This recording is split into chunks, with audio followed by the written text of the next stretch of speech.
So I think we've got everyone that we are expecting to tonight. So if we're ready to go, Donna and Heather, I'm ready if you are. Certainly. I have been advised by a number of board members that they're unable to make it. And that list is Mr. Schrader, Mr. Loomis, Mr. Sewell, Ms. Hasanen, Mr. Morrissey, and Mr. Bashand. And I will start the roll call from there. Ellie Costello. Present. Ellie Costello is present. Andy Mefford. Here.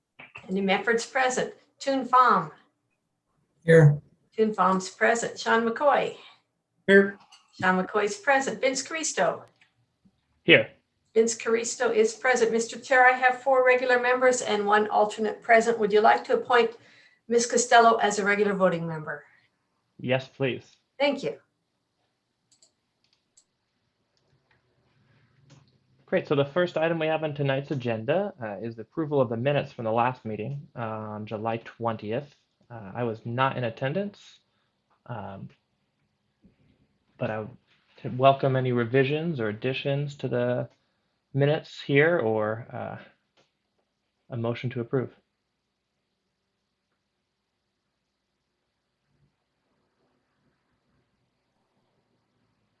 I can make a motion to approve the minutes from July 20th.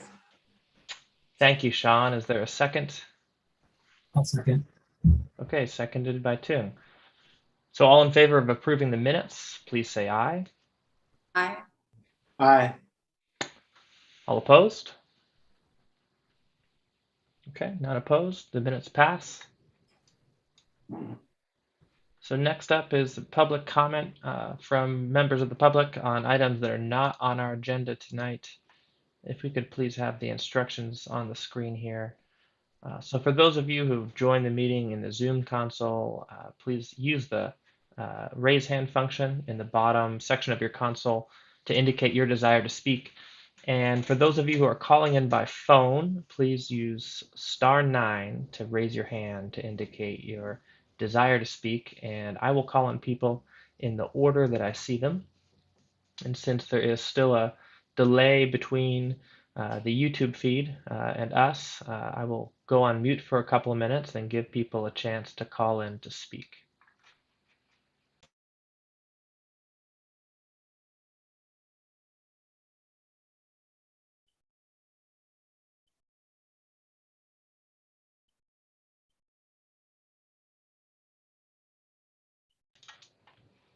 Okay, we'll get started here. We've got Jordan Lyons, who's first to speak. Jordan, if you're able to connect, you'll have 3 minutes to speak, and please state your name when you begin. Hi, yeah, I'm Jordan Lyons, and I am Missoula County's housing specialist, and I just wanted to just introduce myself. And I started at Missoula County in February, and I'm just glad to be here. Thanks for having me, and I'm just looking forward to observing your meeting and learning more about planning board. Thanks. Great, thanks for joining us, Jordan. And I'm sure we'll be hearing from you in the future, and it's nice to meet you. So thank you.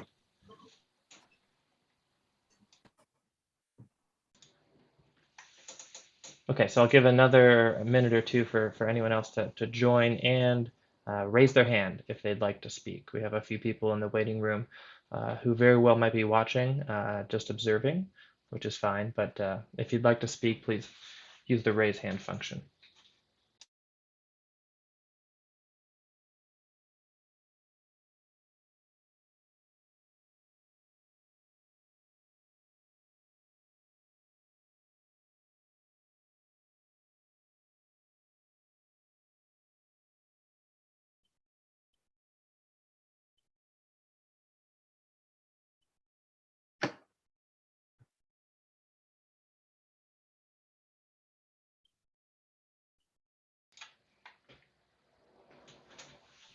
All right, seeing no further activity in the waiting room, we'll close the public comment period here and move on to our next item on the agenda, which is staff announcements. And we have a memo from Bailey Minnick. Bailey, hi, welcome. Hi, good evening, members of the planning board. So I had my memo attached to the packet. There have been a couple amendments that have occurred since that went out here last week, which is crazy. There, so September 7th, so currently nothing's on the agenda for the August 17th meeting, your next meeting, but there was an addition to the September 7th meeting. It's the long range transportation plan. So Aaron's tentatively going to bring that back to you guys. And then September 21st, right now, the city is potentially looking at that date to do their, I want to say it's their growth policy update. And Vince and Sean, I believe Ben was going to reach out to you guys about that. But one thing that it's started bringing up, we talked about this as our last city county kind of staff meeting, is there is kind of this backlog of projects that are starting to kind of pop, some bigger subdivisions that Dave's going to bring through. We have one that I believe just got submitted to us today that will be coming, potentially coming before you guys here in the next couple months. And with the October meetings of the county zoning code update happening in October, we may have to potentially schedule or the possibility of having to schedule an extra meeting, whether in September or October, just to be able to get those files and public hearings going, mainly because we also don't want to keep you guys until 11 o'clock at night dealing with some of these bigger issues. So I mainly wanted to put that out there. I'll probably send, since we don't have everybody on the board tonight, I'll probably send an email tomorrow, just letting you guys know, kind of keeping it open if we do need that, and what your schedules might be if there's a better day that works. We were kind of thinking the last Tuesdays of the month. That's where I put in my memo, September 28th, and I believe it was October 26th as possible options. But either way we go, you end up with 2 meetings back to back, and then a break, and then a meeting, and then a break. You know what I mean? It kind of never works out. But if we can get more of a quorum on one day versus the other, like 3 in a row or something, I hate to do that to you guys. So, but just wanted you guys to be aware that there are some bigger projects that are coming, and we'll just have to kind of figure out with timing and try not to overload you guys too much. So, but yeah, I guess that would be the thing. I know Ben was wanting to make sure potentially we'd have a quorum for that September 21st meeting. So if for some reason that doesn't work for anybody, let me know, and I'll probably send out a little note and see if anybody, I know that's like 2 months away, it feels like, but it pops up rather quickly, it seems like. So, but that's all I got for tonight. Great, thank you, Bailey. Thanks for keeping us abreast of what's coming up. It's really helpful for me, and I'm sure everyone else, to plan for the future. And it sounds like we've got a busy fall coming up, so that's exciting. Thank you very much.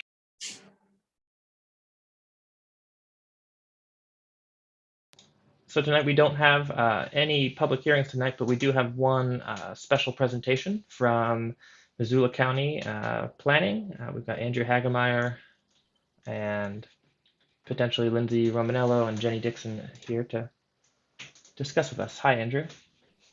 Hi, Vince. Good to see everybody. Happy to be here again to talk about zoning code and our content discussion, which is going to be on environmental design standards. And we do indeed have Lindsay and Jenny with us, and they are going to be speaking as well. So, give me a second here and I'll start. I'll share my screen if I remember how to do that on Zoom. Oh, it's the very bright green button. And we'll go through our presentation.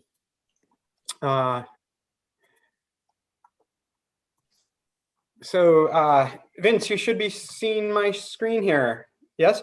Yep, and looks good. It is changing slides? Yep. All right, great. So, all right, here we are tonight to talk about zoning again. And like I mentioned, we'll be discussing environmental design standards, and we'll be doing a little bit of a project update too.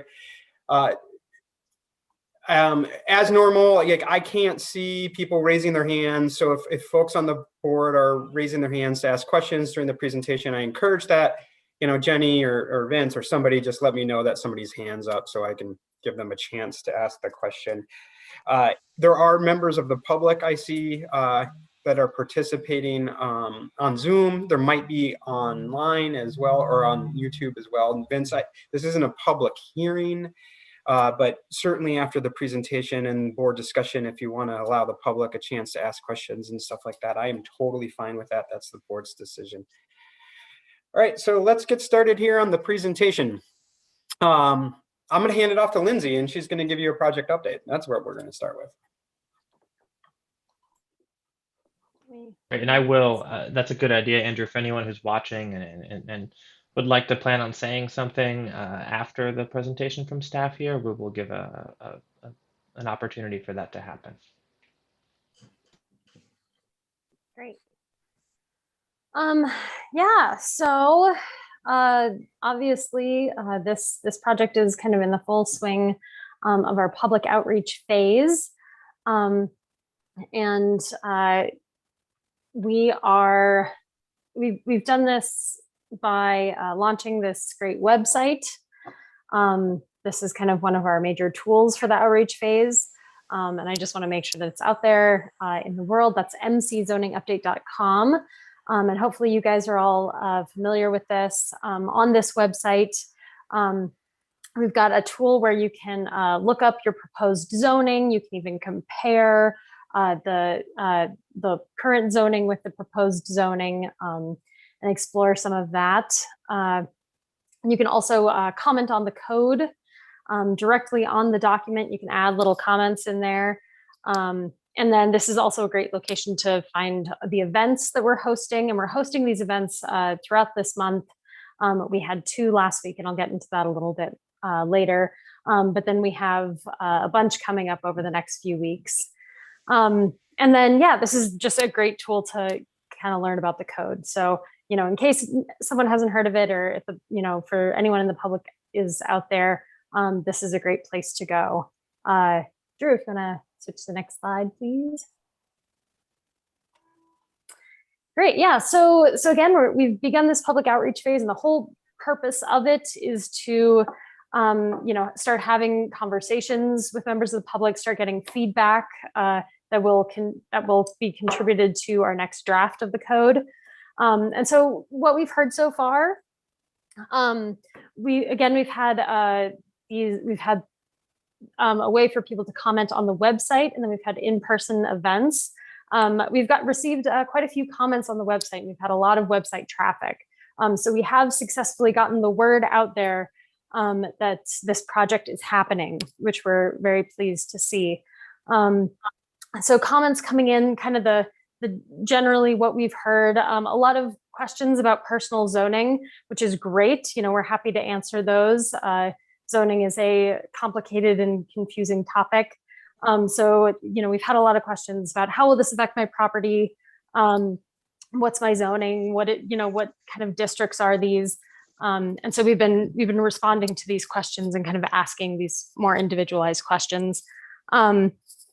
Also, there have been a lot of questions about sort of how to find information and how to navigate the website. This has led to us discovering that we might do a little bit of tweaking on the website.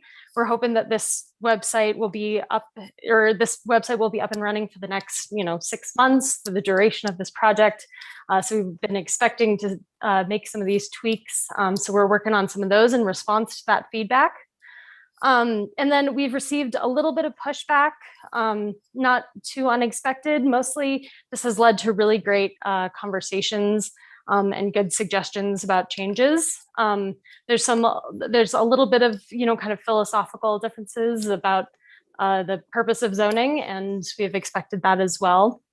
But mostly we've just had really great conversations and gotten some good suggestions. As far as in person, so we've had 2 in-person events so far, one online and one as a open house event in Bonner Milltown. Kind of lower attendance, which we're a little bit surprised about. But again, we're the word is out there. We've had a lot of traffic. We've done a lot of good stuff. So we're just kind of waiting for that to amp up a little bit.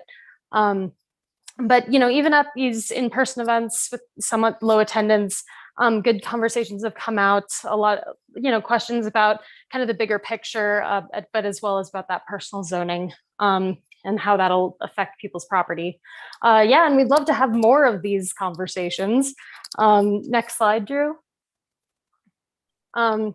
So, on that note, the workshops that we have coming up, and some of the events that we have coming up, these are happening every Thursday at noon to 1 for the next few weeks. So we had our first workshop, which was on housing and how housing will be addressed in the zoning code and some of the challenges we have around that in our county. And then the one that's coming up this Thursday will be on riparian resources, environmental protections. And then after that, agriculture lands. And then we're at the our last one based on what we hear from the public. And if there's a topic that comes up a lot that we need to address, we've kind of left this one open to be able to have conversations about that. So these are some of the online events. Again, we're also having in-person events, and you can find more about that on the website. Yeah, and we're hoping to get more people involved. And if any of you on the planning board want to join in any of these conversations, we're there to answer specific questions, give presentations, yeah, and hopefully get some really good feedback. So that's where we're at with this project. Oh, and there we go for the, sorry, there are the in-person events as well. This week we've got one in the at the Bonner Barn, kind of going up towards Grass Valley. And then we'll have some other ones sort of in the Orchard Homes area and then in East Missoula. So if you're in the area, please come to these as well. That's kind of where we're at with the project. And I'm going to pass this back off to Drew. Yep, thanks. Yeah, just one clarification. You said, Lindsay said the Bonner Barn. It's the barn on Mullen Road. Sorry. Total outside of our area, but Barn on Mullen. My bad. We've had lots of meetings in barns. I also wanted to clarify, we've got this great website, the mczoningupdate.com. Martin from the Current, if you're listening, I know you're lurking out there somewhere. Please include that in any articles that you run on this meeting tonight. I really appreciate getting the word out on where people can find the information. But it's not just online. Tomorrow we're going to go set up a display at the Missoula County Public Library and drop off codes that people can check out at the library, and there will be a map there as well that people can see. So if you do not have the ability to look up, if you do not have the internet, it's out there. We'll get it to you. It's always available at our office as well. That and we've gotten the word out. The word is out on this. We sent out a postcard to nearly 20,000 people. I mean, that's an estimate, but nearly 20,000 people. We've gotten great earned media in the Current, in the Missoulian ran a great article that trended #1 for 2 days on the their website. There was earned media in NBC Montana. We even did a little interview on the radio. And we're running ads both in the Missoulian and in the Current. Lots of people are seeing those ads. So it's out there. This is not an issue of people don't know about it if people aren't coming to the meetings. We expected 95% of the people that want to engage in this project they're just going to check their zoning on their property. They're going to look at how this affects them. And if they have questions or concerns about how it's going to affect them, then they'll reach out to us. That's kind of what we expected. And I think that's more or less what we're seeing. So any questions on outreach now that it is rolling and moving and things are happening? Andy. Yeah, thanks. That was one of the comments I was going to have. And since we're on that topic, I guess it's a good time. I know about it because I'm on the planning board. I did receive one of the mailers personally in the mail, so I did see that. I'm a pretty active member in the, the news and the radio media, or, at least I'm a user of those platforms. I can't say that I've seen a lot of that. And I know that there's a lot of, a website that's great. And I've been on the website and it's a good tool and all that. But I do wonder how much of the public really knows. I I sort of feel like if I went door to door and knocked on doors and said, are you aware the county is undertaking a major rezoning or updating the zoning code? I personally feel like I'd get a lot of blank stares. That may not be true, but I feel like more on the TV, radio, and other things would be definitely a place to hammer so people are aware of it. Because I'm not sure, and it's an unscientific estimation, but I suspect a lot of people have no idea. So I'm not sure that it's as prevalent as we'd like to think. Yeah. Well, we'll keep hammering it. I mean, we've hired Big Sky Communications, public relations to help us get the word out and get through this process. I mean, we're at the beginning. We've got at least 6 months to go. So, I mean, we're going to keep hammering it. We're going to send out another mailing to notify people here in a month or two. And we can only, we can do what we can to earn media, and we can buy media ads, and we are planning to buy more media ads in the future. But if between our earned media, our media buys, and direct mailings, that's really all we can do. I mean, we can't do much more than that in terms of trying to get the word out. So we're doing everything we can. For sure. Sean has his hand up. Oh, thanks, Sean. Yeah, thanks. Well, Andy's question prompted me to think about social media. Are you guys doing Instagram, Facebook?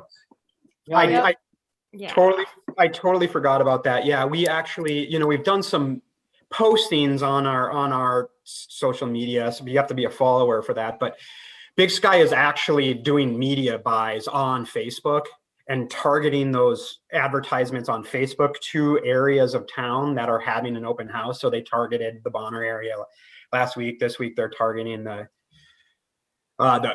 western side of the valley to try to do that as well. And we're also doing some tabling at events too to get the word out as well. Not necessarily to interact with people, but to tell them about the code. So that will happen at like farmers markets and stuff too. Yeah. We'll continue to do social media buys throughout the process. Yeah, good question. All right, moving on. I mean, for Lindsay, how many people have we had? It's in the thousands visited the website. I mean, thousands. Yeah, I think we're up to almost nearly 10,000 visits. So my gut we're is there. Like, this is about as well as, we're doing really good for just launching it a week or two ago. So, yeah. All right, moving on. Let's talk environmental design standards in Chapter 7. There are 5 components to this part of the code: hillside, ridgeline development, grading, drainage, erosion control, wildland urban interface, riparian resource protection, and floodplain development. The hillside and ridgeline development is not new to our code, although what we are trying to improve upon it. It has been in the code for quite some time now. It has some quirks in it that we're trying to address. So not necessarily new, but changing. The grading and drainage control and floodplain development standards are new to the code, but what we're doing here is we're cross-referencing them with existing standards in the code. So we're not adding new regulations for grading and drainage control and erosion and floodplain development. What we're doing is we're cross-referencing public works requirements, or cross-referencing our floodplain development regulations. So those aren't really new. They're not really new regulations. But the wildland urban interface and the riparian resource protections are new to Missoula County zoning standards. We are proposing them to be new. And so that I'm going to hit on those 3 things a little bit higher. Well, we are in this presentation tonight. So starting with hillside and ridgeline development, what we're trying to do with this is regulate the location and intensity of development on steeper slopes and on ridge tops. And this is trying to protect public health and safety, minimize impacts to the viewshed, and Also minimize impacts to the environment of development on these resources. So where these would apply, I believe, are changing some. So Jenny, if I'm wrong, that the applicability is changing some, please correct me now. But we are looking at the tops of any ridge that are roughly 500 feet off the valley floor. So when we mean the tops of the ridges, we're talking about I believe it's 100 feet from the tops of the ridge. So that's part of what would be regulated. And then any slopes over 10% would be affected by the standard. And that is, I believe, not new. I believe that is the current applicability as well. The regulated activities include things like removal of topsoil, putting in driveways, the construction of buildings, clearing vegetations, stormwater, solid waste disposal and recycling, these outside storage items, and then things like resource extraction. So how are they regulated? There's site design standards. So you have to demonstrate that you have a buildable area of less than 25% slope. You have to have a safe and accessible driveway. So that really is about driveway slope. There's grading and slope and drainage standards to mitigate impacts to the hill and prevent erosion. There's some elements of building design, and this is so you don't have a big tall blank wall that takes up the view shed. So the buildings have to be broken up a little bit. That's already in our code. There's standards for retaining walls, really a public health and safety issue, and then of course vegetation retention. So that's the gist of the Hillside and Ridgeline development standards. Jenny, do you have anything to add on that? That's a pretty high level overview. Nothing to add. Did great. Okay. So moving on to grading and drainage control. This is really to ensure compliance with public works and subdivision requirements when grading and drainage erosion control is required through those entities, either subdivision or public works. So nothing really new here. This is not a new regulation. It's just we're cross-referencing it to ensure better compliance. So wildland urban interface design. This is a new standard, something we're proposing in our regulations. We've had some wildfires in the Missoula area, even fairly recently over in Lolo. Structures have been lost. It's definitely a concern that this is going to, well, I think it's pretty obvious the fires are getting worse, right? I mean, you just look out your window right now. So our big picture strategy for addressing growth and development in the wildland urban interface is interconnected through a number of different policy and regulatory devices that we have in Missoula County. First of all, our land use element, which is a policy, was designed to steer growth away from hazard areas, which include the wildland urban interface. So, development is concentrated more in the valley, and in the hills recommend in policy to limit growth in those areas. And that is implemented through the land use map that we're proposing, the zoning map that we're proposing. Our subdivision regulations also have standards for WUI, and those include things like infrastructure and site prep. The county is in the process of looking at adopting building codes to reduce the ignition of structures. So the state of Montana does allow communities to have what's called a WUI code for buildings that requires less. It requires buildings be built to be a little bit more survivable in a fire situation. And the county is looking at adopting those and not a part of this zoning process. And then finally, what we're talking about in the zoning code are we're proposing in the zoning regulations is really about fuel management adjacent to structures. So it's sort of the four ways we're looking at WUI. They're all interrelated, but they use different tools. But I wanted to cover that big picture because our zoning regulations really just mostly focus on vegetation management. So specifically, the vegetation management approach uses what's called the home ignition strategy. And that's the idea that, this image that we have of a forest fire burning through a community, like a wall, a running crown fire, 150-foot tall flame links just run through and burn everything in its path. That's kind of how we think these events happen, where we have a lot of structures lost, but in the reality, that's not what happens.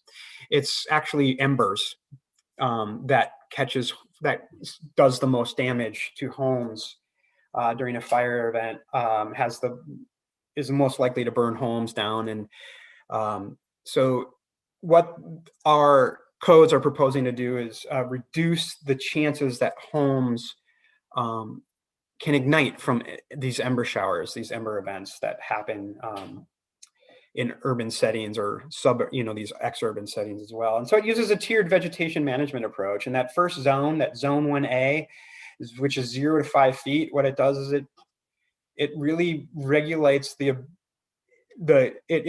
basically is trying to put in place no combustible materials within about 0 to 5 feet of your home. So no juniper bushes right up against your house. You got to have some sort of low combustible, non-combustible materials in that zone 1A, 0 to 5 feet. Zone 1, which is 5 to 30 feet, encourages more, vegetation is fine, but less combustible vegetation. An example would be green lawns. Trees have to be pruned, spaced so canopies don't touch, things like that. And then zone 2, which is 30 to 100 feet, the forest, if it is natural forest, has to be a little bit managed. Vegetation in the understory needs to be kept down, and the trees need to be pruned and some spacing in the trees to prevent those crowns from touching. And so this is the big thing that we're trying to introduce to the code, is this idea of vegetation management. It's not entirely about vegetation management. However, there is some site design considerations. Quick question, Andrew. Yes. So that sounds great. What is the enforcement mechanism in this context? So obviously, if it's new building, that's fine. But then, how is this going to be enforced? Tung, that's a great question. Thank you. This is a challenge. Enforcement will be a challenge. Obviously, on new builds, we'll be able to go out and, ensure that with time of building permit, these things are put in place. However, ongoing enforcement will be difficult. We're not going to run around and continually check people's properties. That's not going to happen. So hopefully a little bit on the honor system, and then it's the building permit process, and then after that, ongoing enforcement will be difficult, and there isn't a good way to address it. I mean, there is no silver bullet. Yeah. Hey, Andrew. Sean here. Thanks, I'm curious, where are these standards developed? Like, who are you guys getting the standards from? Yeah. So these are okay. I wish Karen was on the call. Karen, if she's on vacation, and I don't know if she's decided to punish herself by coming to the planning board meeting on a vacation, but if you're on the call, please jump in here. We have been working with a consultant, and I forget their name, and this is what they do. They do land use. Yeah. Community planning and wildfire out of Denver and somewhere in Canada. And this is, like you were saying, this is their expertise. Yep. We got, I believe it was a grant, I believe it was a grant for them to come work with us. And they helped us write our county plan for WUI. And then they were able to stay on to help us with the code. So, we have some of the top, these really great experts helping us with this. Yeah. Okay, thanks. Yep. Yep. Andrew, I've got a follow-up question on Yes. that line. I know that the enforcement apparatus of checking sites and everything, as you said, is really challenging, or would be almost impossible. But what is the if a property is out of compliance with this portion of the zoning code, or any other portion, like what uh, are the technical consequences for being out of compliance? Yeah, it's like it would be if it was a zoning. So if they weren't following these vegetation management requirements and they were supposed to, and for some reason, we were made aware of it, and you do get neighbors telling on neighbors when it comes to zoning. And so it could be theoretical in the future. A neighbor would tattle on their adjacent neighbor that isn't managing their property properly. And there's a series of back and forth that's basically us reaching out to the landowner and letting them know they're not in compliance, and here's ways to come into compliance. And then hopefully they want to come into compliance, and we work with them to come into compliance, and it's all very cordial, and that happens from time to time. In egregious situations and with any zoning compliance issue, it can build up where eventually we get the county attorney's office involved. And there are elements in state statute that allow us to fine folks that aren't in compliance with the code, or a court could get involved and ask them to do things. It rarely gets to that point, but it can. But usually it's handled just through a cordial exchange between the planning office and the landowner. Generally, the landowners, are they want to be compliant. They don't want to have problems. They want to get it taken care of. Well, sorry, go ahead. Go ahead, Sean.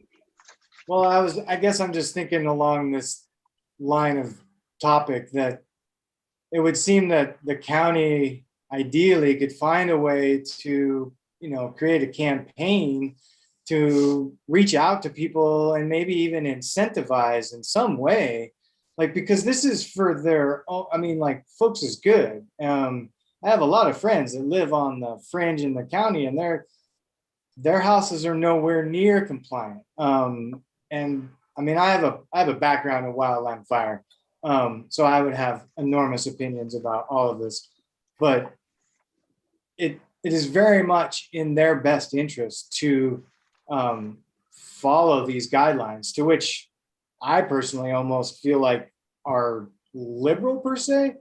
If you don't want your house to go up, you better make sure there's not a tree that can fall and touch it.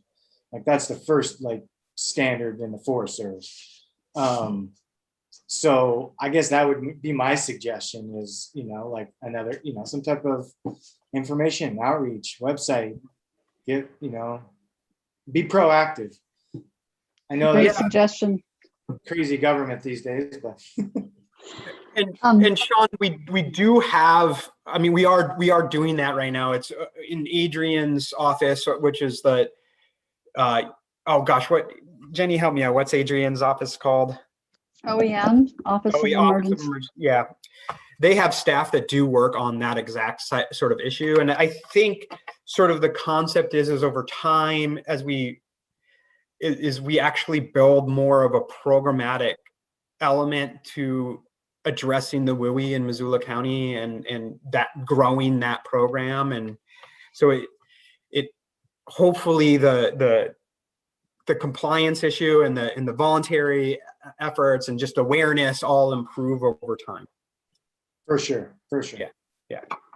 Could I add to the conversation about enforcement? Because I don't think we're going to have a chance to talk about this, specifically other than in a context like this. So just so you know, we, like every other aspect of the zoning code, this is a vast improvement over what we have right now as far as enforcement goes. Right now, we have about a paragraph that's pretty vague and non-specific and doesn't really give a lot of teeth, or even though there's some enforcement provisions in state law, we are proposing a 4-page, it's 4 pages. I mean, it's not a lot, but it's much better system for enforcement that Drew was describing, where we start on kind of the real benign voluntary compliance, and we send notice of inquiry and notice of potential violation.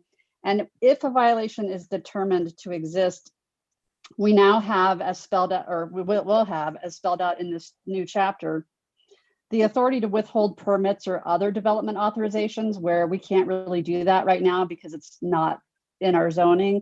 And it escalates from there to conditioning other permits, revoking permits, stop work orders, stop use orders, injunctive relief, abatement, and remedial action, misdemeanor, with provisions in state law for what the consequences of that misdemeanor are. So while it is still complaint basis and, you know, the honor system kind of approach, we will have a much better ability to pursue those, I think. Great. Thanks for that, Jenny. That's really helpful. It's good to hear you all are thinking about that. I mean, you know, at least giving the tools to take more action in the future. You know, with issues like this, sometimes, you know, they're not seen as urgent until they're very urgent. And there might be a time in the future when the county would want to, you know, use a heavier hand in getting enforcement. And I think that's also why, in particular, the WUI standards, Drew was mentioning that kind of that 4-pronged approach of the first tier being keeping the density low, and then the other 3 working together, subdivision, building code, and zoning. You know, people will be reviewed at a time of construction or remodeling, whether they're in compliance. Ultimately, vegetation grows, it may come out of compliance. So that's why, Sean, your suggestion is a great one about keeping people educated. And it's hard to not be educated when you just look out the window and can't breathe. And yeah.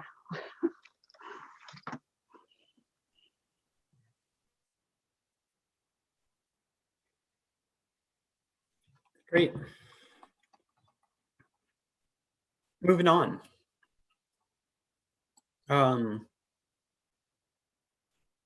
Yeah, okay. So in addition to the vegetation management, there are also some WUI site design standards, which are a little bit easier to probably enforce over time. But this is things like keeping emergency vehicle access paths safe and clear, which does require some vegetation removal from driveways, but also making sure that slopes aren't you know, too steep, and there are turnarounds, which we already more or less do.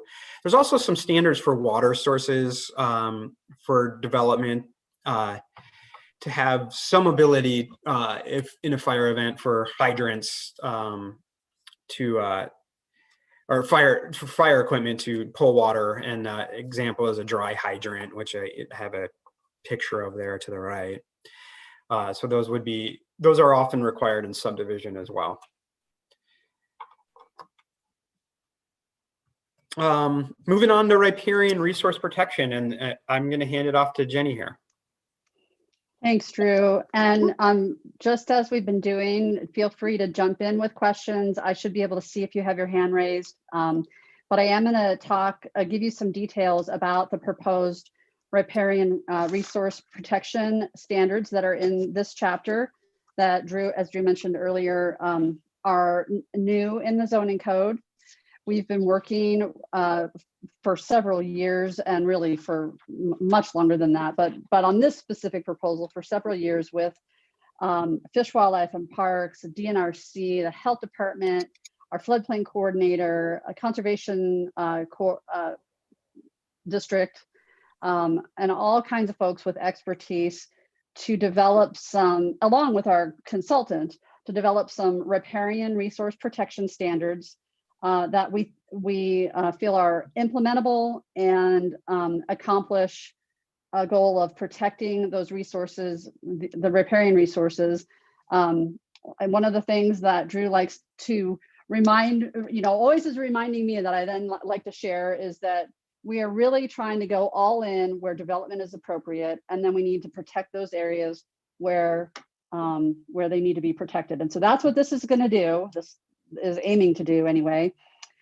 As you can see from the diagram, which is a diagram in the zoning code to give a depiction of an example of a riparian resource might be a stream or a river, but there are also other riparian resources that we'll talk about in a minute. But if you, along a river, you would have an edge that we would be measuring a first tier of protection, which is kind of more the sacred, the protection area is more the do not, just kind of leave it alone area, measured from the mean high water mark, 50 feet landward. And then you would have, and that's a fixed amount, 50 feet from all riparian resources is the protection area. Then there's a buffer area of a varying distance, and it depends on the water body or riparian resource. We received recommendations from Fish, Wildlife, and Parks on every riparian resource or water body with a distance recommendation that is built into the code in a table that says, okay, in addition to that 50-foot protection area, which has the most limited activity, you have an additional area that's a buffer that has some allowances for activities, but it's to protect that riparian resource. So that's the two different tiers that this diagram is trying to explain or depict. So maybe go on to the next slide for me. So as I was talking about, the applicability for this, where do we measure from? What are the riparian resources that we're trying to protect? And the applicability section for the riparian resources applies to all rivers and streams, creeks, natural lakes and ponds from the edge of the mapped channel migration zone and the edge of wetlands, woody draws, and intermittent stream channels. There is a section, a subsection in this part that provides for exceptions, essentially really clearly spelling out where these regulations do not apply. And they do not apply to ephemeral streams and wetlands, ditches, and man-made ponds or lakes outside of natural drainage ways that of a perennial or an intermittent stream. So those would not be subject to these buffers and protection areas. Next slide, please, Drew. So as I mentioned, that protection area is a 50-foot, very limited disturbance area. And there's another table in this section that lists different uses or activities, and then it will tell you whether you can do it or cannot do it in the protection area or the buffer that might be adjacent to a riparian resource. So in that riparian resource protection area, the more kind of sacred, undisturbed area, very limited vegetation management, stream restoration, of course, is permitted, and there are some standards for what kind of stream bank stabilization, if it needs to occur, can occur in that area. Maintenance of existing infrastructure, such as levees, railroads, streets, utilities can occur in that area. Emergency activities. One of the things that is not listed to occur in this area would be grazing, planting of non-native species, other non-agricultural activities, and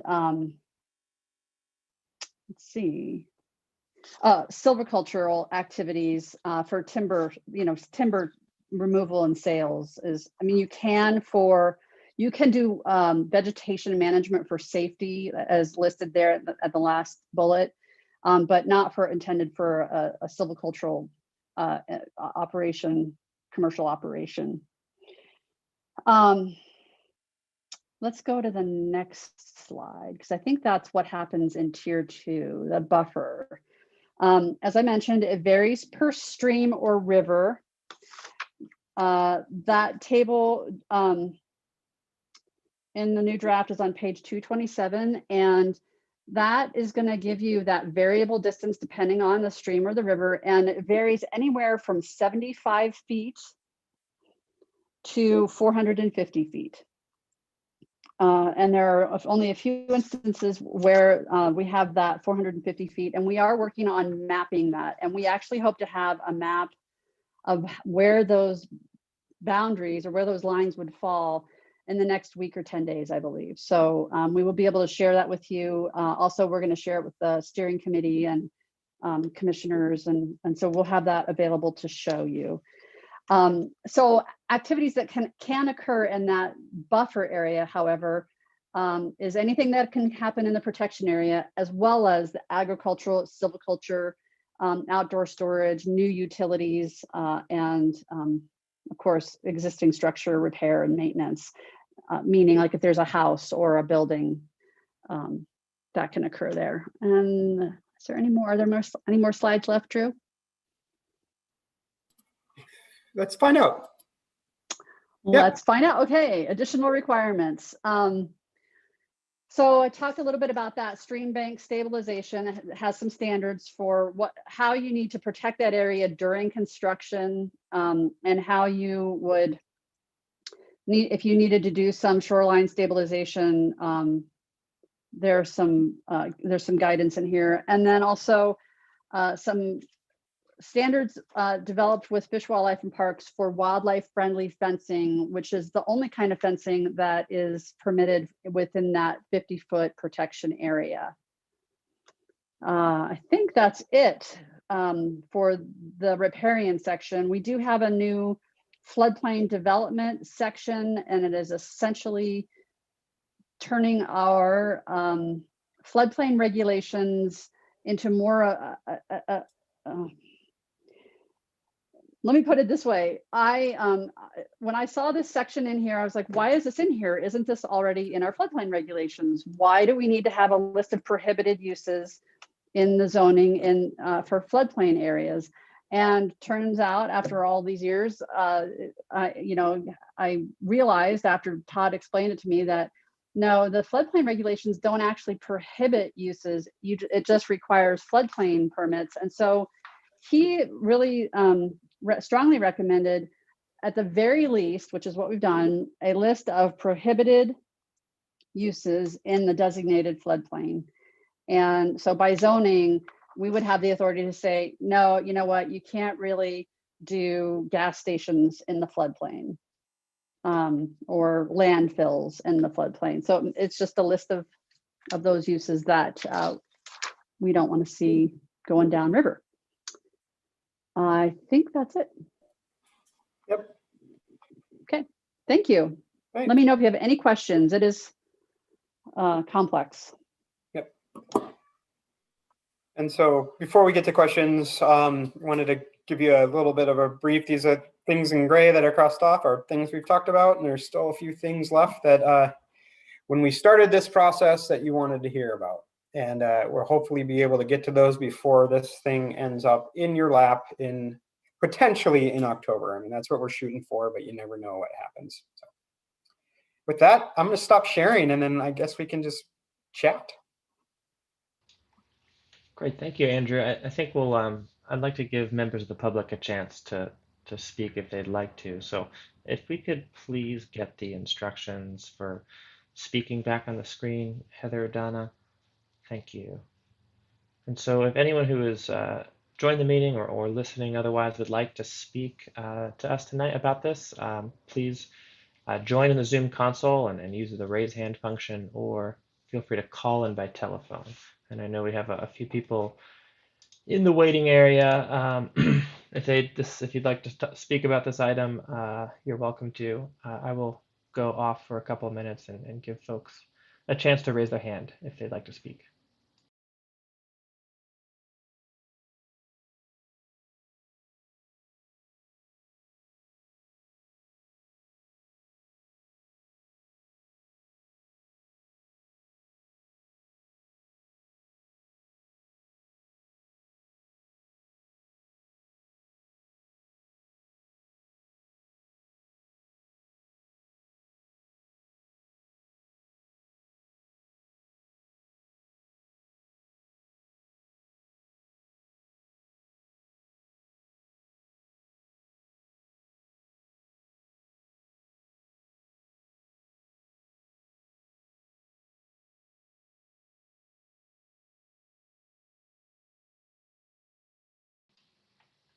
All right, seeing no activity, we can close the public comment here and go back to questions and comments from planning board members. If there are any more questions for staff, this is the time.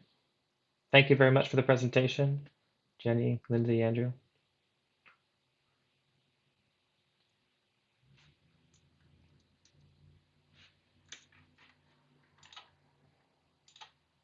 All right, Andy, why don't you kick us off here?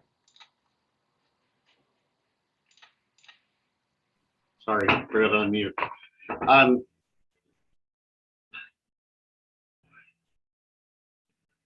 I struggle with this a tremendous amount.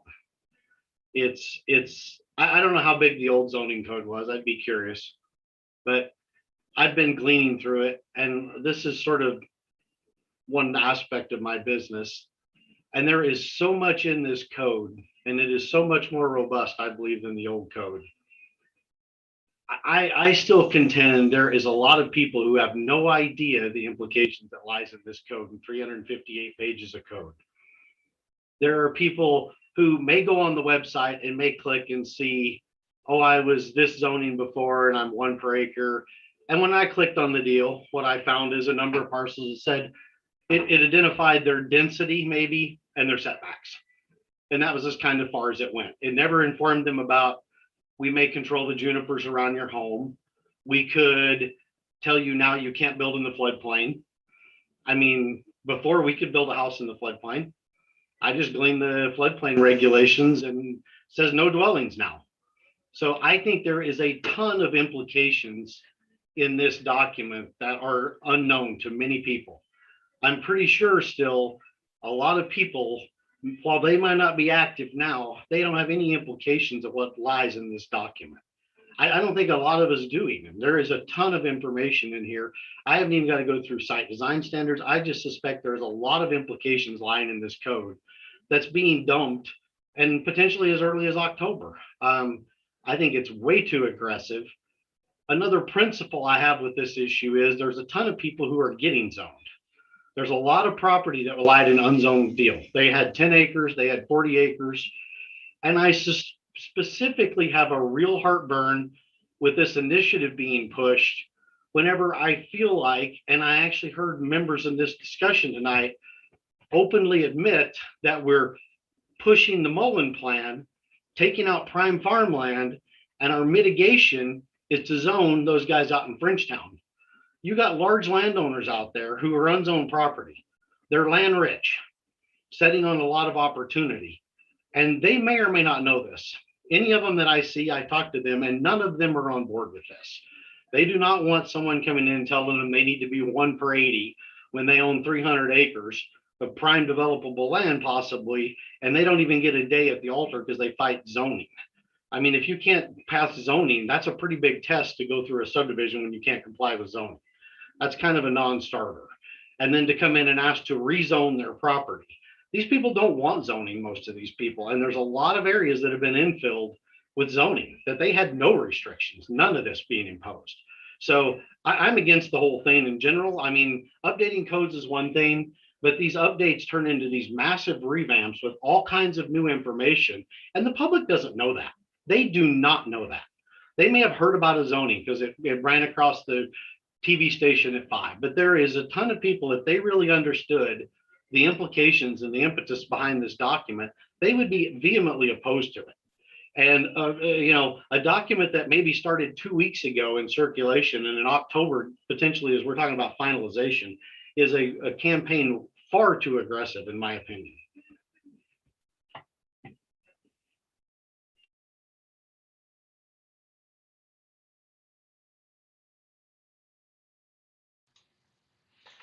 Andrew, Jenny, if you feel free to respond if you'd like.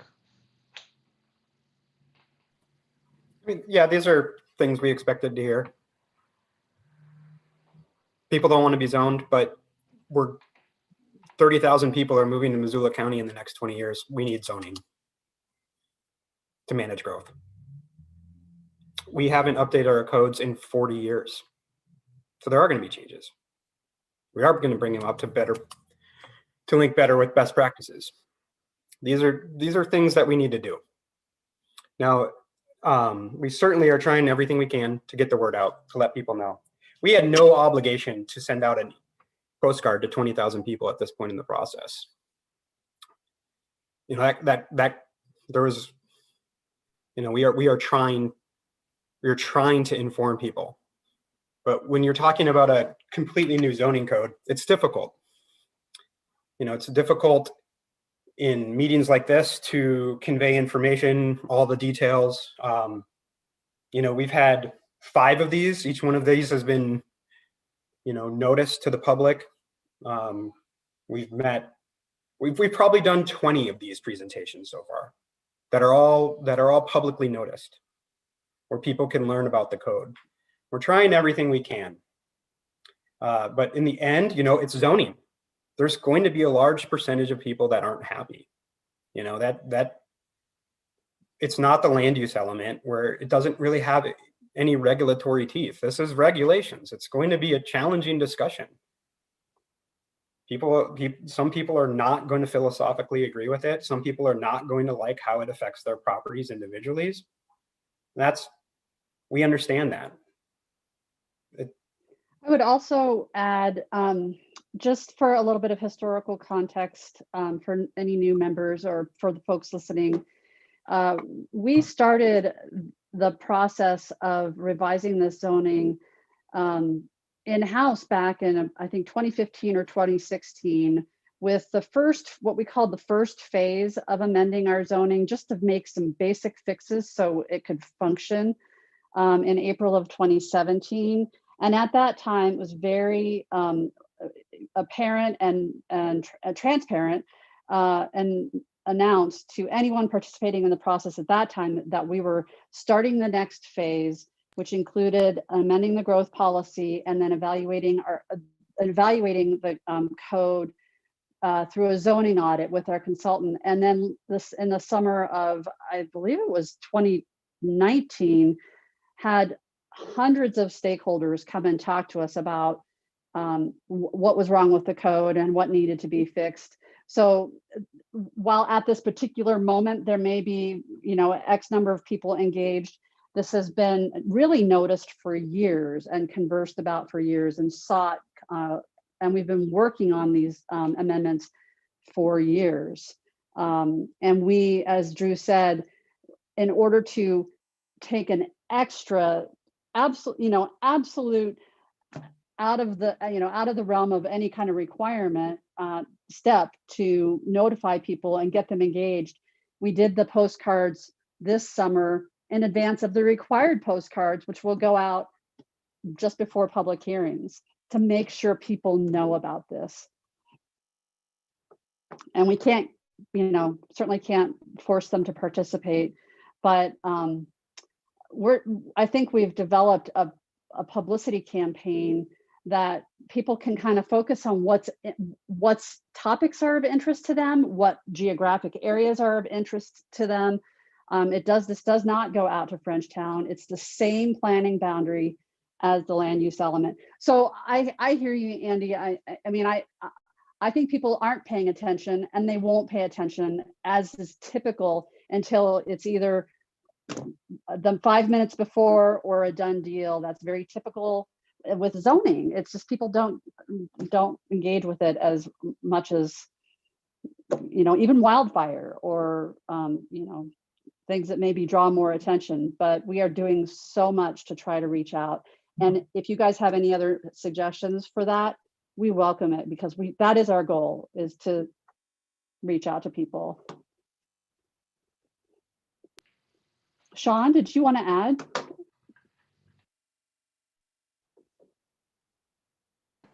Yeah, I did. Thank you. Dang, mute. Let's forget about the mute. So I guess I wanted to add in, just as far as outreach goes, you know, and again, in whatever past professions and doing things, outreach is difficult. Nobody's usually paying attention until it's sitting in their back door. But that doesn't relieve us of the burden of reaching out to people, because we're going to affect their lives. And so I think you know, like whatever the county can do to find alternative ways is going to be just in our best interest. And it's not to say that you guys aren't trying that, but you know, like thinking outside of the box, looking for ways to reach out to people, whether it's, you know, contacting these big landowners specifically to see what their questions are. It's far beyond, like above and beyond what you guys are required to do for sure. However, given the state of the country, I think it's in our best bet to be, you know, making the larger effort right now. You know, just a greater effort to like reach out to people and let them know that we're not trying to ram something down their throat. And I was curious about one of Andy's points, like how does this actually affect a large landowner? You know, if you own whatever, 200 acres out Mullen Road or wherever within the county, how does that affect you? I mean, you know, like what is the actual effect? Like if you're getting zoned, what are you getting zoned? And I haven't studied the maps as well, but as perhaps maybe I should have, but like, what's the overall effects? Does it change like your land values? Like where are the effects? And then I actually have a question for Andy, but maybe you guys want to address that question first. I don't know.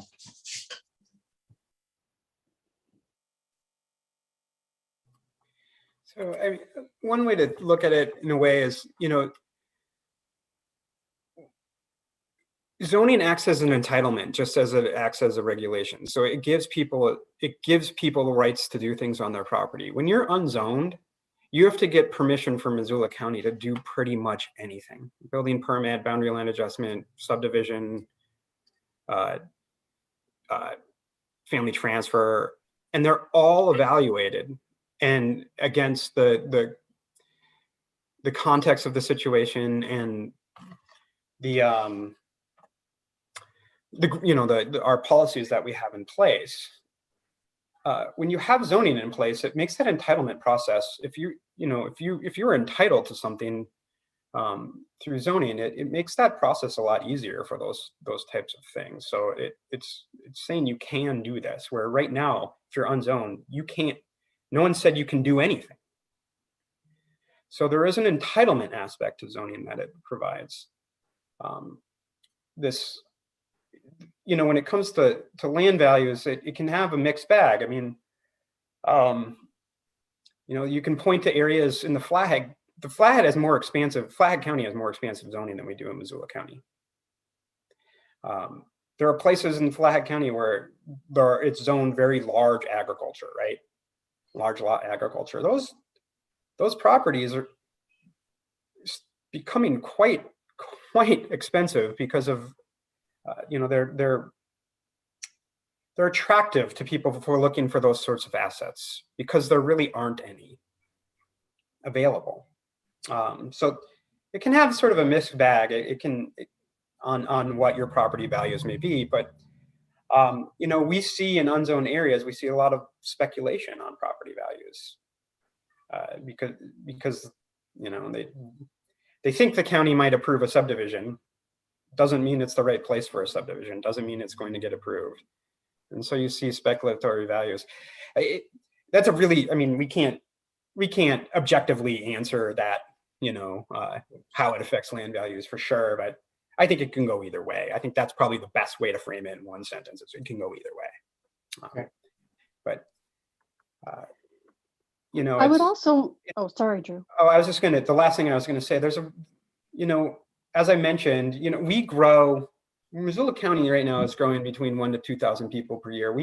3 new people move to Missoula County every day. If we want to manage growth in a way that is consistent with the values that we have, and our values are clear. We want to protect wildlife habitat. We want to protect water quality. We want to have agricultural lands, but we also want to encourage housing and encourage development, encourage economic prosperity. It's not realistic to think we can do that without zoning, period. It's not realistic. So we need it. This is a must do. We have to do this. We're obligated to our future generations to do this. Now, maybe there are things in there that aren't going to work. And that's what we're interested in finding out. But the philosophical discussion on whether zoning should or should not occur isn't going, we're not really interested in that. We'll hear your opinions, but this has to happen.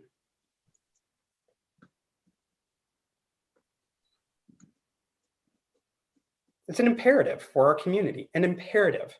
We haven't done this in 40 years. We'd be so much better off if we would have been doing this on a more up-to-date basis. If we would have been keeping this up to date, if we've been working on expanding our zoning footprint over time. It was a foolish mistake of our community to not act for 40 years. Foolish mistake. We're correcting that now. All right, thank you. I appreciate that. Jen, did you say you wanted to, sorry, did you want to say something? No, that's fine. Looks like Ellie has her hand up. Great, or Sean was speaking as well. Let's let Sean finish up and then go to Ellie. Sorry. Yeah. I'm sorry to occupy so much time. I guess I was just wanting to ask Andy a question about how, like, I guess I wonder if you feel like and see where zoning is necessary and that we do need to make these changes, and how would, like, what's your ideal, like, changes? Like, how would you go about that process, and what would you prioritize, or what could we be doing better in your mind? Well, I think what you just saw was an impassioned vision that is one of my just as big of frustrations. Is this isn't a community desire to get zoned. The community doesn't want this. This is wanted by downtown. Downtown wants this. These community members, know, these people in the community are not coming in, knocking on the door and saying, please zone, please update our zoning. It's old. We've never been zoned. We're unzoned. I want more restrictions put on my property. That isn't what the masses want. If anyone believes that, then I've got some stuff to sell you. That's not what the case is. This is a case of a downtown ideology being imposed. That was a clear, compassionate speech to that logic. Interesting, I just heard, let's get predictability, let's zone. I'll use the McCully Butte subdivision that was denied. It complied with all the zoning. It met all the land use elements. It meets all the criteria, no variances, and this board and the commission can't find to approve it. Where's the predictability? I just heard zone it. It's predictable. We know what we get. We don't know what we get. Unzoned land, if someone wants to subdivide that land, it has to go be gauged against the criteria. Effects on natural environment, effects on ag. You get a bite at that apple. So what I've seen is this board and this commission not follow zoning when it's in place anyway. It's ignored because they want other objectives. And then that concept I just heard about unzoned doesn't somehow controls what you can do. Is just the opposite. Unzoned means it's a wide open slate. There's less regulation, less restriction on unzoned land from grading and drainage and other elements. So there's a lot being imposed. And if I'm Joe Homer and I go click on that link, it says, oh, it's kind of benign. Your density didn't change. Your setbacks didn't change. Did it tell them maybe they can't build? Maybe these WUIA standards are being imposed. It's not comprehensive. It's the tip of an iceberg. And it's massive and it's overwhelming. And what's the hurry? I mean, if this is really talking about being imposed by October, that is a massive overhaul being shoved. That's an agenda. That isn't, I mean, we're in a pandemic. We can't even hardly get planning board members here right now to hear full planning board members. I mean, this process needs big brakes tapped. This needs to be undertaking of years. I mean, if it's been 40 years, what's 2 years? And make sure there's thorough education and all these impacts. And these people can really understand what's happening. Because I think what you will find is there's not the overwhelming support. It's they don't understand what's happening to them, and when they do, there'll be issues that will arise. So that's still my position on it. I think it's a proposition from downtown being imparted. It's clear. You can call it anything you want, but that's not the case. Andy, I object to that. I want to duly clear that noted. up. Duly noted. We engaged people for over 2 years on developing the Missoula area land use element, which is the foundation for this, which absolutely is what is leading to this. The vast majority of what is in this code came out of that process, and literally thousands of people participated in that. Okay, you got that. That's done. It's code. It's done. It's No, in the that's toolbox. Andy, policy. Andy, and Andrew, let Andrew finish his comment before. Yeah, that was a policy. That was the foundation for our code, and that did not come from downtown. That came from people from all over the different neighborhoods that were within that planning boundary. That East Missoula's, the Bonners. We had dozens of meetings in East Missoula, dozens of meetings in Bonners, tons of meetings in Target Range. I mean, we had mapping tools, online tools, personal engagement, 3 rounds of personal engagement, over an enormous amount of engagement, and people did want zoning. And I'm certain that I'm 100% certain that we are going to see a lot of people that don't want zoning. I absolutely recognize that. But it's not just because people don't want zoning isn't an excuse to try to manage growth within our community in a way that in the vision that we've laid out. That's what we're talking about here. What we're game planning right now is that we would be coming to the planning board in October. Adoption wouldn't happen until after the new year. So we got 6 months right now is the way we're game planning. If these processes, don't always work the way you game plan it. If we feel like there are significant issues with either the process or the code, we'll reset. We'll do that.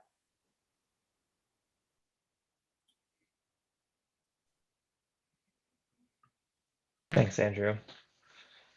Andy, I appreciate your raising these existential questions about what we're doing here and the timeline. I think it's healthy, and I think staff has really clearly explained themselves and the process, and they've gone above and beyond in terms of trying to get the word out and about this process. It's been in process for a long time, and you're right to point out that some people aren't going to like it.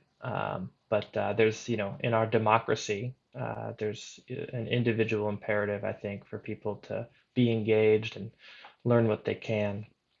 But having said that, Andy, I want to close the discussion here. Andy, I'll give you maybe the last word here if you want to say something, and then we'll move on.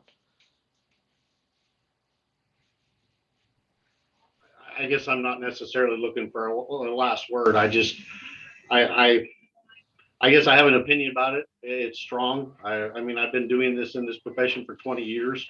I watch the things that go on, and to me, I think it's pretty apparent what's going on. And I don't think it's going to be as widely blessed and graced as we might think. And it comes sort of in face of the things that we hear we're about as well, is affordability, finding homes. I mean, the price of home has just ran rampant.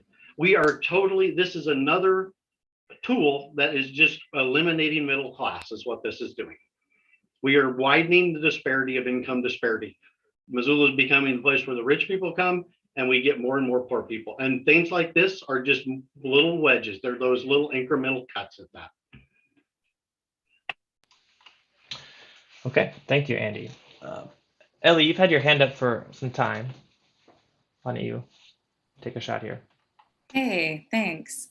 So I just wanted to comment that I first came to the process of this particular county rezone as a person on the agricultural stakeholder committee during the times that Andrew Hagemeyer was, and the whole zoning crew was doing all of that community outreach. And it was a really interesting process for me. And it's part of why I'm on the planning board now and sought out becoming a part of the planning board, because on that agricultural stakeholder committee, I was the only farmer who didn't already own land.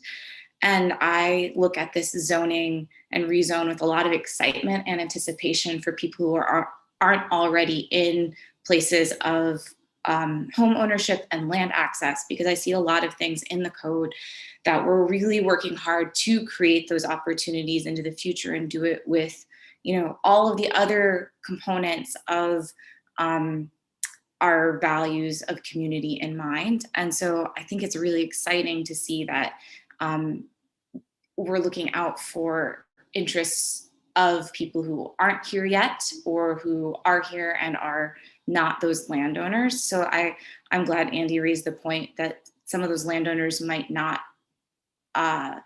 like everything that's happening within the zone. Some of them might, because I know that a lot of those folks were in some of those early on meetings as stakeholders. And what we're seeing with like that Mullen development and is a huge part of what people heard throughout that initial process, it seems to me, where people weren't wanting some of the greater development in like Target Range, for example. And so I think there's been a lot of opportunity for public comment, and there will continue to be. And I'm really excited to see how we do continue to amend the process.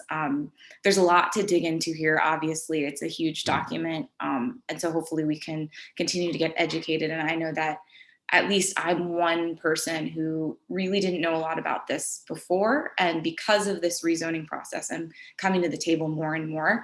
And I think that we're going to see more community members who are also in that category. Yeah. So thank you for continuing to do the work. Vince? Yes, Jenny. Could I kind of to address some of the topics that have come up, I also just want to mention that one of the things that we are attempting to do, not sure we're going to be able to sustain it, but we are actually with the interactive code where people can comment or send us comment questions through our website. We're trying to respond to each person individually and answer them through email or phone calls. So that there is a connection where if someone is having trouble or not understanding what's going, you know, what they're looking at. But we can only reach out if they reach out to us first, that way anyway. So thank you, Ellie, for those comments. I've got a note from early in the presentation. It kind of relates to this actually, but you know, I'd be interested, Andrew or Jenny, if you could speak in a little bit more detail about the impacts of the Hillside regulation. You know, whether I'm curious, you know, does the changes in the regulations from a 30,000-foot view, does it restrict or enlarge buildable area in the community? And you know, with regulations like this, I often think of, you know, the question that often comes to mind and does here is, you know, are there parts of the community that are currently built on hillsides that wouldn't be allowed under the proposed regulations? I think Jenny's best suited to answer that. Come to Jenny. Yeah, so I guess my first response to that is I don't see this new chapter or section on Hillside and Ridgeline as expanding or restricting development any more or less on hillsides. We struggle when we do encounter permits on hillsides with ambiguity and that predictability component. So that's one of the things that I see in this that's different than what we have right now. It's very clear permitted and prohibited uses and activities in table 1 as far as you know, building construction. It's very clear, no construction over 25%, clearing of vegetation or adding fill or sanitary sewers, stormwater detention basins on slopes with the goal of protecting soil stability, obviously. But as far as what constitutes a hillside and what slope people can or cannot build on, that's staying the same. The ridgeline, which is more of a view shed protection, is changing from a map that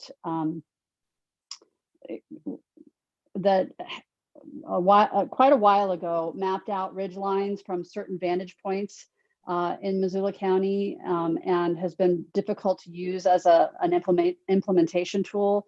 We are now trying to say, all right, ridge lines are those areas that you cannot project above when viewed from the center line of the interstate or a major arterial. And so it becomes a little bit, I think, our hope is it becomes easier to implement. So it's more of an implementation and a removing the unpredictability rather than more or less development ability on a hillside. Okay, great. Thanks for that explanation, Jenny. That's really helpful. Are there any further questions for Andrew or Jenny on this before we let them go?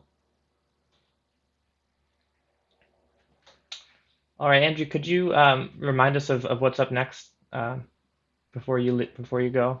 In terms of what we're going to bring to the planning board? Yeah, there are a bunch of different topics that. Yeah, we're going to look at design standards, look at building and site design standards, how that affects urban design. We're going to take a look at Chapter 6, which is these special, well, the different use standards. I'm stumbling on it. There are specific uses where they're permitted, but there are some requirements to how you approach that use. Sustainability and transportation were also in there.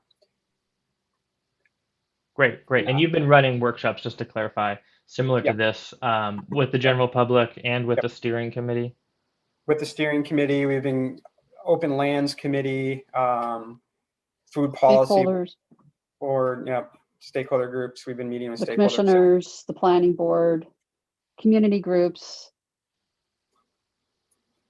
Great. Well, thanks. Well, I appreciate all the attention and time you're putting to this personally and giving us the chance to review and weigh in as well. So thank you. Yep. Thank you. Thank you. All right. Well, we will move on then. Good night, Jenny, Andrew. Thanks. Good night. Thanks again. Okay, so we'll move on the agenda tonight, and I don't believe we don't have any of our folks who would give a committee report, so that'll have to happen at the next meeting if there are any. There's no old business or new business, so we will move to item 11, comments from planning board members. Would any of you like to say anything about anything at all? Feel free to just talk.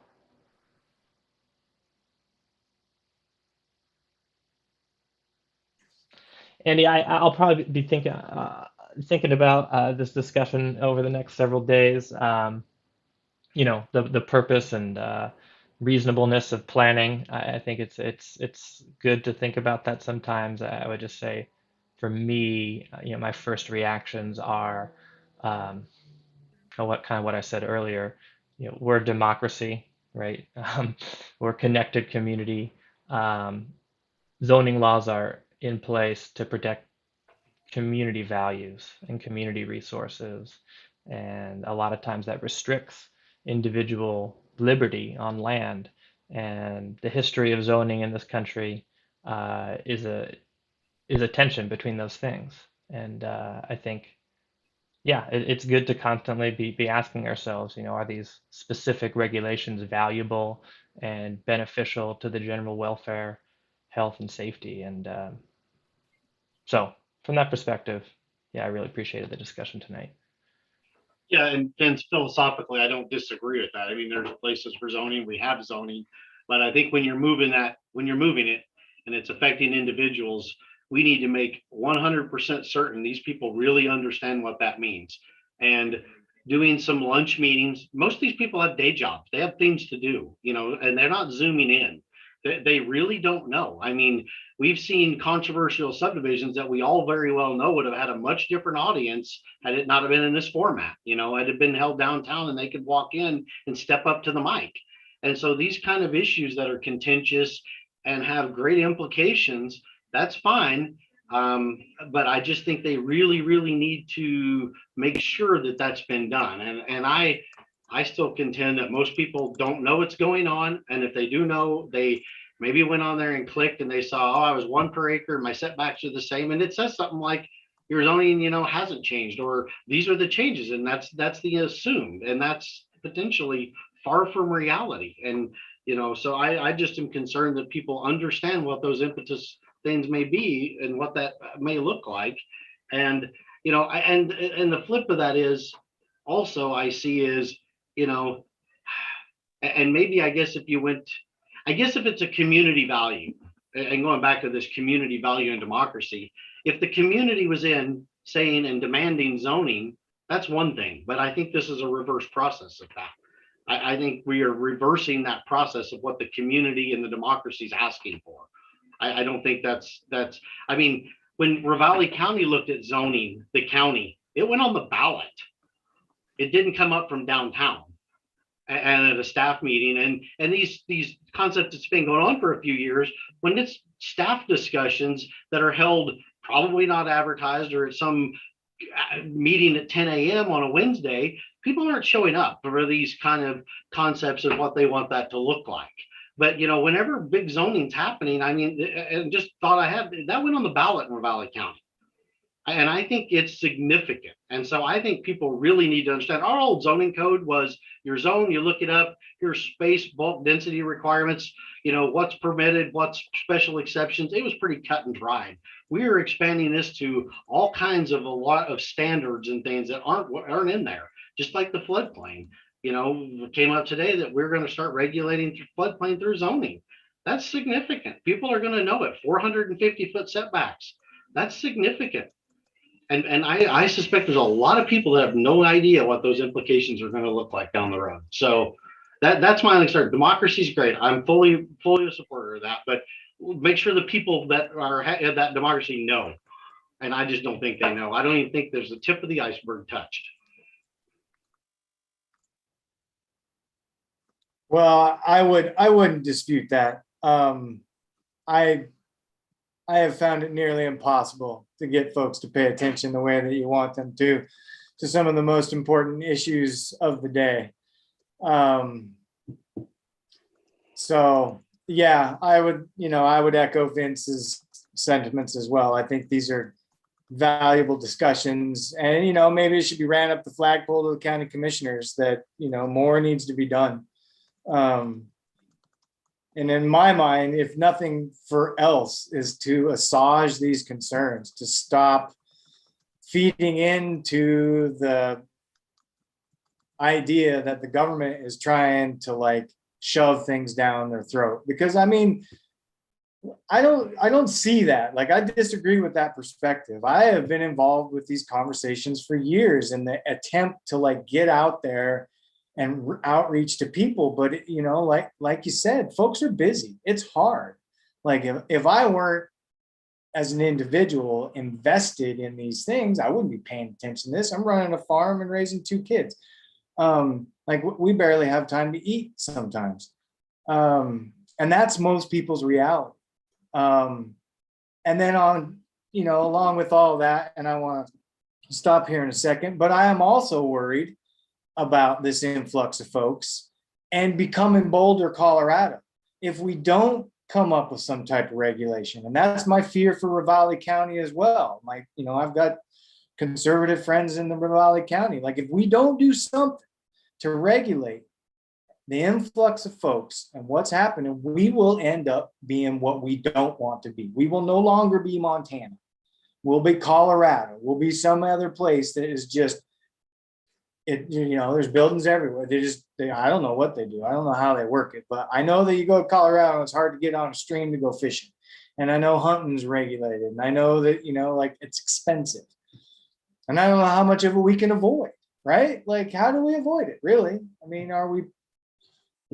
Anyway, so I think these are heady things, but they're all coming down the pipe. There's no way to avoid it. Yeah, I appreciate you bringing that up, Sean, about the general, it's really a general problem in a lot of different areas, from local government up through the federal government. ensuring that people who make decisions or are impacted by laws have the opportunity and the interest in learning and weighing in appropriately. And as someone who works in local government, I'm sure everyone in the county planning office and up and down government, takes that responsibility to provide the forum for public input really seriously and doing what they can to get the word out for people. But it's a tough one. I mean, I've struggled with it in my personal work at Mountain Lion and other agencies when you get the sense that maybe not enough people are understanding what you're doing. But all you can really do is provide that forum and put resources the best you can to getting the word out and running an open and fair process. And so when you have that at the federal level, like how many laws and regulations are passed in the executive branch that are very impactful and don't have very much input from everyday people who are affected. So not going to solve that today, but it's good to think about in the local context because the county commissioners do have the discretion to in this context in the process if they felt like there was a need for more time or more resources put towards outreach to do that. And so we'll leave it at that. Did I hear before I started talking, was that Tung or someone try begin talk to talk? No, okay.